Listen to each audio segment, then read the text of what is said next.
Assalamualaikum warahmatullahi wabarakatuh. Perkenalkan saya Rian Robi Hendri Renaldi, perwakilan dari kelompok 1 kelas 4H. Ingin melakukan demo simulasi program Java buatan kami, yaitu sistem perpustakaan, yang dimana selain saya ada anggota lain yang terdiri dari Angga Yoga Pratama, Faril Fauzi, dan Johan Bayu Kusuma Aji. Baik, jadi di sistem perpustakaan kami ini ada yang namanya beberapa package, di mana di sini dipisah-pisah dengan untuk fungsinya masing-masing beda ya. Jadi di sini yang pertama itu ada perpustakaan database, di mana ini adalah kelas untuk menghubungkan koneksi database online pada NetBeans menggunakan bantuan MySQL Connector tentunya. Yang dimana di sini kita menggunakan MySQL Connector versi 8.0.31. Dan di sini kami sudah menggunakan database online dan bukan lagi localhost, yang dimana kami menggunakan website DB for free yang gratis databasenya, jadi bisa diakses dengan aman karena telah terhubung dengan database secara online. Kemudian juga ada namanya kelas untuk perpustakaan model, di mana ini adalah kelas yang berfungsi untuk mempresentasikan tabel sesuai dengan nama database yang telah dibuat, yang dimana nanti fungsinya itu untuk menyimpan data seperti ID buku, nama kategori, dan lain sebagainya sesuai dengan tabel database yang telah dibuat dengan menggunakan getter dan setter. Untuk prinsip OOP-nya di sini sebagai contoh untuk buku di sini adalah encapsulation ya. Jadi di sini untuk menyimpan data yang private, jadi hanya bisa diakses melalui metode yang udah ditentuin. Nah, jadi di sini kami punya 5 total tabel, yang dimana masing-masing tabel ini tuh saling berhubungan kecuali untuk yang user atau yang bagian login.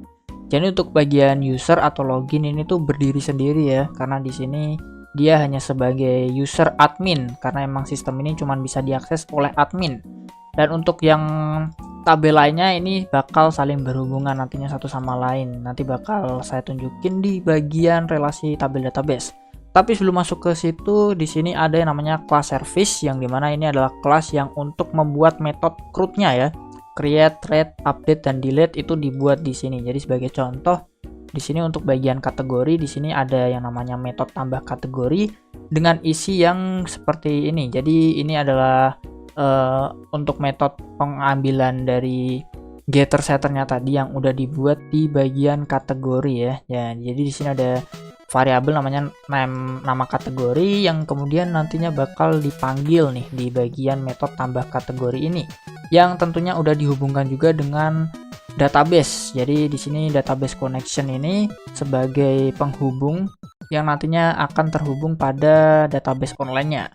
Kemudian juga yaitu ada namanya class view. Class view ini adalah kelas untuk membuat formnya. Jadi di sini misalnya nanti proses dari model dan service-nya itu udah selesai, itu bakal keluar di bagian class view ini. Jadi class view ini sebagai ini ya, outputnya, tampilan outputnya. Jadi nanti bakal muncul di sini untuk sistemnya. Oke, jadi kurang lebih berikut ini adalah tabel relasi dari sistem kami, yang dimana di sini seperti yang saya bilang sebelumnya ada total 5 tabel, yang dimana 4-nya itu saling berhubungan, sedangkan untuk tabel user ini berdiri sendiri. Jadi di sini untuk tabel user ini seperti bisa dilihat di sini ada ID user, username, password, dan juga hak akses, yang dimana pilihannya itu ada admin dan juga petugas. Tapi di sini sebagai contoh saya cuma buat untuk data yang admin aja. Kemudian di sini ada namanya tabel peminjaman ya. Jadi ada tabel peminjaman yang saling terhubung dengan tabel anggota dan juga tabel buku, di mana peminjam ini atau lebih tepatnya anggota ini bisa melakukan peminjaman banyak, tapi satu peminjaman hanya bisa dilakukan oleh satu anggota. Jadi hubungannya tuh one to many. Kemudian juga ada namanya buku kepeminjaman. Jadi buku kepeminjaman ini ada one to many juga, yang dimana satu buku bisa dipinjam oleh banyak orang, sedangkan satu peminjam hanya bisa meminjam satu buku. Kemudian juga yang terakhir yaitu adalah kategori ke bagian buku, dimana ini juga one to many. Satu kategori bisa buat banyak buku. Nah, untuk bagian variabelnya atau lebih tepatnya tipe data dan juga data-datanya bisa dilihat di bagian sini ya. Jadi di sini untuk isinya kurang lebih seperti ini. Oke, kembali ke program utamanya. Jadi seperti yang saya jelaskan sebelumnya, di mana class service ini adalah main method, sedangkan untuk class model ini hanyalah sebagai akses data variabel. Jadi menggunakan sistem OOP encapsulation untuk di bagian kelas modelnya, sedangkan untuk service-nya ini menggunakan OOP abstraksi ya. Jadi kurang lebih seperti itu untuk penjelasan dari codingnya kurang lebih untuk sistem kita. Dan di sini untuk menjalankannya tentu kita pakai login terlebih dahulu. Jadi kita bakal run dulu di sini. Nah, tampilan UI-nya bakal seperti ini, dimana di sini untuk username-nya adalah admin dan password-nya adalah admin123. Ini diambil melalui tabel database yang di sini. Jadi di sini ada tabel yang namanya itu user yang sudah saya buat, yang dimana itu isinya itu username-nya adalah admin dan password-nya adalah admin123. Sebentar, saya buka dulu ya di sini ya. Jadi kita bakal buka dulu. Dan karena di sini udah saling terhubung ya dari melalui login service ini. Nah, jadi di sini kan udah terkoneksi nih dengan database, jadinya bisa dipanggil langsung nantinya ya. Nah, ini dia untuk bagian username-nya admin, kemudian juga passwordnya admin123. Jadi ketika udah bener masukinnya, ketika kita klik masuk, kita berhasil login sebagai admin. Baik, jadi sebelum saya lanjutkan lebih lanjut lagi, di sini untuk masing-masing pembagian tugas kami itu dibagi beberapa ya. Jadi di sini untuk anggota ini yang mengerjakan Mas Angga, kemudian juga buku ini yang mengerjakan Mas Johan, kategori ini saya sendiri Rian, dan untuk bagian peminjaman ini adalah Mas Fahril ya, dan untuk usernya juga saya Rian. Oke, jadi untuk pembagiannya kurang lebih seperti itu. Yang dimana tentunya ini juga termasuk di bagian UI-nya juga, yang dimana masing-masing juga buat sesuai dengan program atau tugas yang sudah diberikan pada masing-masing anggota ya. Nah, jadi setelah berhasil login sebagai admin, nantinya di bagian output sini juga saya kasih penjelasan koneksi database telah berhasil untuk memastikan tidak ada database yang kelewat. Jadi di sini untuk tampilan dashboardnya atau template-nya ini kosong banget, tapi nanti ketika kita klik anggota bakal muncul ya seperti ini kurang lebih. Kita besarin dulu. Oke, jadi di sini kita bakal coba pakai fitur CRUD-nya, create ya. Di sini contohnya nama saya Rian, salah 3. Nomor teleponnya kita acak saja, kemudian juga untuk emailnya kita acak saja ya, gmail.com. Kemudian di sini aktif dan kita klik simpan. Nantinya data anggota berhasil disimpan dan akan muncul di bagian sini. Dan ini udah lengkap banget. Ini juga bisa kita update di sini. Misalnya nih pengen kita ganti yang Angga ya. Yang Angga kan tadinya tidak aktif, kita bikin aktif. Itu tinggal klik update aja. Nah, nanti data berhasil diupdate dan di sini statusnya akan menjadi aktif. Dan kalau misalnya pengen dihapus juga bisa di sini, tinggal hapus aja dan boom, data berhasil dihapus. Sama halnya juga dengan bagian kategori. Jadi di sini sama kategori, contohnya misalnya action untuk bagian kategori ini karena cuman satu doang ya, cuman nama kategori, jadi sistemnya cuman kayak sekali bikin kita simpan, nanti bakal kebuat di sini ya tuh ID kategori 4 dan jumlah bukunya ini masih 0 karena di buku belum memasukkan foreign key untuk di bagian kategorinya, tabel kategori. Jadi contohnya nih ID kategori untuk bagian action ini nomor 4 ya. Jadi kita masukin 4. Kemudian judul bukunya misalnya One for All.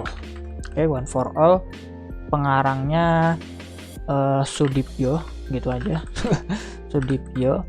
Kemudian juga untuk stoknya contohnya 5 ya. Ini nggak bakal ngaruh ke bagian kategori karena kategori ini cuma ngambil ada berapa buku yang di dalam kategori tersebut. Jadi ketika kita klik simpan, buku berhasil ditambahkan. Nah, kalau kita cek kembali ke bagian kategori, ini seharusnya nanti berubah menjadi 1. Cuman di sini karena agak sedikit nge-lag, jadi kita langsung pencet update dulu. Kayak gini. Oke, nah nantinya bakal berubah tuh ya, jadi 1 nambah gitu kan. Jadi di buku juga sama nih. Untuk tampilannya juga kurang lebih seperti ini. Kemudian ada tabel peminjaman. Jadi di sini untuk peminjaman ini punya 2 foreign key, yaitu ID anggota dan juga ID buku. Sebagai contoh di sini ID anggotanya adalah Rian yaitu 7, berarti kita masukin 7. Kemudian juga kategori bukunya atau ID bukunya contohnya adalah yang 15, kesuksesan Valorant ini. Jadi kita pilih aja 15. Nah, di sini kita masukin tanggal pinjam dulu. Jadi di sini tanggal pinjamnya tuh formatnya tahun dulu. Sebagai contoh misalnya 08 16 kayak gini. Kemudian tinggal kita klik simpan. nanti bakal muncul di sini. Nah, ini muncul baru. Nah, di sini tuh ada denda juga. Jadi misalnya nih kita orangnya udah kembaliin, kita ubah dulu statusnya dikembalikan, terus masukin tanggal dia kembaliin. Contohnya dia telat kembaliinnya 3 hari ya, berarti 2025. Tadi tanggal berapa, kita cek dulu, tanggal 16, berarti nanti kita ubah, kita misalnya buka tanggal 22 baru dibalikin, kemudian kita klik update. Nah, nanti bakal kena denda 6.000, karena kalau udah 3 hari nggak dibalikin itu bakal kena denda 2.000 per harinya. Jadi kalau totalnya telat balikin 3 hari, berarti 2.000 kali 3 yaitu 6.000. Jadi kurang lebih untuk fiturnya seperti itu. Jadi di sini udah bisa update semuanya masing-masing, ini udah bisa. Jadi contohnya ini juga mau diganti misalnya jadi genre apa ya, misalnya ya inilah apa namanya, ngawur gitu aja kan. Kita klik update. Nah, nanti bakal keganti juga di sini ya. Dan jadi ini udah berfungsi banget untuk CRUD-nya, untuk fitur CRUD dari sistem perpustakaan kami. Dan sekali lagi ini udah terhubung dengan database online. Jadi misalnya Bu Tinuk pengen melakukan perubahan atau mungkin nambah-nambahin juga pastinya nanti bisa. Kalau misalnya hostingnya belum selesai atau belum mati sendiri ya, karena saya nggak tahu itu hosting gratisan. Jadi ya semoga masih bisa diujikan pada Bu Tinuk nanti ya. Oke, jadi kurang lebih seperti itu untuk sistem dari perpustakaan kami. Kalau misalnya ada kekurangan atau mungkin ada saran, bisa bantu komen aja atau ngasih kritik saran juga boleh. Jadi seperti itu. Terima kasih yang udah menonton, dan kurang lebih saya pamit undur diri ya. Perwakilan kelas 4H kelompok 1 sistem perpustakaan seperti itu aja.